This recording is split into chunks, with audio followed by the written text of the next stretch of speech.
Nakita nyo ba yung edit yung kay Coach Wolf, guys? Hanapin nyo nga. Sino ang pinaka-best jungler na nakatapat mo? Siguro yung pinaka-nahirapan ako na jungler na nakatapat ko noon kasi yung frame blacklist kay Wise. Kasi sobrang hirap talaga nilabanan nun sa very challenging kasi more on macro sila na team eh. Hindi yung gusto ko kalaban. Sa micro ni Wise, magaling siya eh. Since gumagamit din siya ng mga Gusion Wise, ganun eh, need din na micro ng mga heroes na yun eh. Di ba lahat, yung mga idol natin, sinasabi, kanino kayo nahihirapan?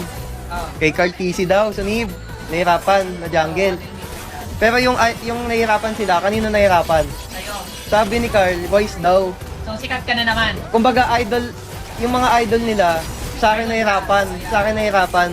So, bida ka. Bida ako. Carl, pag nag-live ka, promise, rentang kita ng 5 Galaxy. Puli ka kay Kurt. Wala eh, pinalaki mo yung ulo ko eh. Galaxy daw, grabe yun ah. Di ako makapokus ah. Ayun na, gago ko.